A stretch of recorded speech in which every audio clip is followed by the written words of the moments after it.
right, so we are here at the Cookout where we get to hang out with your favorite artists. And today, our special guest is Niall Horan. Welcome to the Cookout. Woo! Hello, good to see you. Thanks for coming. So this is your first time here. We only have one rule, and that's you have to bring a dish for us all to enjoy. So what's something that you can make that you want to bring to the Cookout, or something you want to pick up on the way to the Cookout? God, that's good. Oh, cool. Something on the way. Yeah, you can pick something up. You don't have to cook it. Double in and out every time. Ooh, I like I that. was going to cook. I was going to cook, and then I realized that you could bring something on. Forget the cooking. Make it easy on yourself. Yeah. All right, so you're gonna bring it in and out. You also brought us some new music. You got a new song out called Heaven. Um, Mhm. it's doing great so far. It's like over 1 million streams already. So hopefully it keeps going. But this is like your first song out in like 3 years. What have you been doing all this time in between projects? Was it like hard to Oh, get something ready, or were you ready to get something out there? well, I released my album the day that the pandemic started. Yeah. So, well, the day we went into lockdown or whatever. So that's not a great start.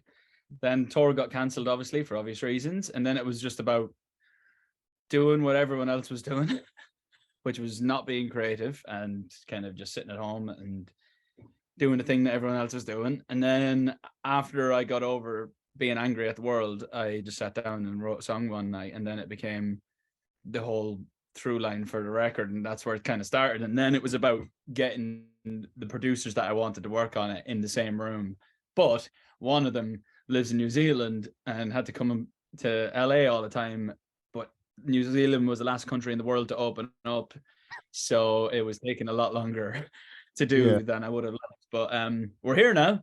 Mm-hmm. Thank goodness, and we're loving it. I mean, yeah, that was such bad timing and bad luck, but now we got this song, and I've been listening to it over and over. I'm trying to decide, is this like about a good kind of relationship or a bad kind of relationship? Because you mentioned that it could go up in flames. We don't know what's gonna happen, so like I don't know if this is a good kind of love that you want or what's going on here. I guess the general thought is that it's kind of like not succumbing to societal pressure about timelines and stuff in your life, but then it's about like what we have here is great, and if it was to go wrong, at least we had a good time doing it.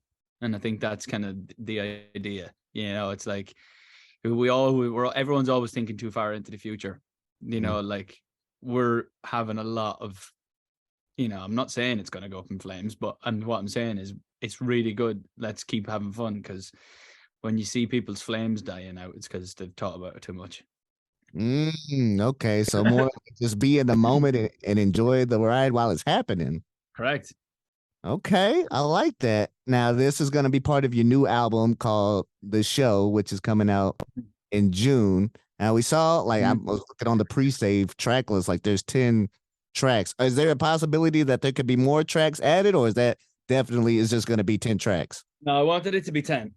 I wanted to make like a short album. Previously, I've done like 15, 14, something like that. And I've always been a fan of albums that when you get to the end, you want to go straight back to the start. And I feel like sometimes the longer albums, it's like, oh, is this nearly over yet? I would just want to like get back to the start and have solid 10 songs to just be listening to all the time. Not too hard on the ears, keeping it fresh. Yeah. But yeah, that was kind of a thing I wanted to do. I wanted it to 10's a good solid number too. Yeah, nice even number, double digits.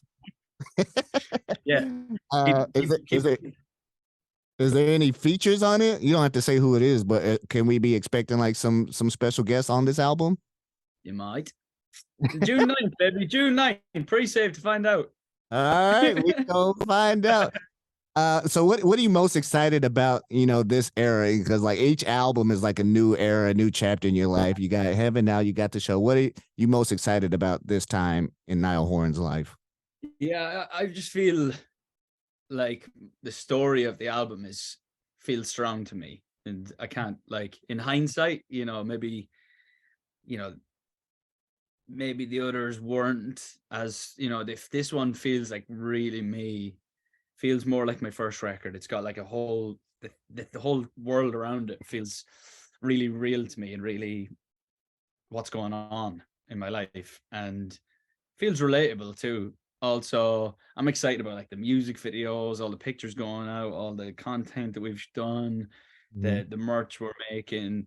I'm doing like loads of festivals. I'm doing a couple in America. I'm doing loads across Europe. I'm going to Japan. I'm doing all sorts festival wise. And then, you know, the conversations then start with agents about touring and stuff, which is what I'm really excited about. You know, releasing music is one thing, you know, seeing the stream, seeing the reaction is incredible. Like there's no better, but that gets me then when I get good streaming numbers, it gets me really excited then for the touring, and you know, the types of venues we can play and the show that we're putting together. And it's just going to be good to see the people in front of us, you know, like it's been so long. Like I did one gig in lockdown and it was to an empty Royal Albert Hall in London. So to be in front of people. Like the other day, I did like we had a pop-up store for Heaven in Mhm. here in LA, and I just like, I need to go. So I went down there, played Heaven for them on acoustic guitar, and I was like shitting myself. I was like, like literally, I was thinking, oh, this would be so fun, just arrive up, play a song. And I got there, I was like, shit, like I haven't performed in front of people in 3 years. Yeah. So it was very real. It made me definitely get excited though. Yeah. Is that like the biggest difference that you're most excited about for this album? Because obviously you said the last album you couldn't do anything because it Yeah. went in a pandemic, but now this one, now you have opportunities to do more things. Is there anything else you're looking forward to other than the touring part, like opportunities that you missed from the last album? I think, yeah, well, we obviously the tour got cancelled. That's why I'm like ready to rock. But like Yeah. just getting out, even like going to the TV shows and going to the radio stations and seeing the fans outside, and the whole thing that is involved outside of, you know, because we do so much like in studio stuff where there's not a lot of people around, studio, inside the radio stations, inside, you know, specific like interviews and stuff like that. So when you get around with the fans, it's, you get a real feel for what you've done. Mm-hmm. um I've just been excited for that because I just spend time on Twitter just scrolling and Yeah. like seeing what they're saying. But when you see it in real life, that's just what's exciting about it. Like you could bring me anywhere, I'd be excited about it. Yeah, it should be a lot of fun. We're looking forward to it. Something else we're looking forward to. Now you're going to be a judge on The Voice. Yep. Um, how do you think you're going to be a great coach slash judge because you'll be in like the contestant shoes, like you can kind of like, hey, I did this before. So you think that's to your advantage or no? You never know. Blake Shelton's got a big pull around this place. Yeah. He yeah, the previous, like Kelly and Blake have been on it before.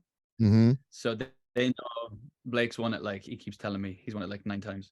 So that's a bit like when artists are in like picking a coach, they obviously sometimes go with people who they think have done it before, that kind of thing. But having been on the other side of things, that helps too, because I know how to like navigate a show, kind of, you know, picking songs, you know, just helping these young artists through it is something I've got experience in because I've been there when I was 16.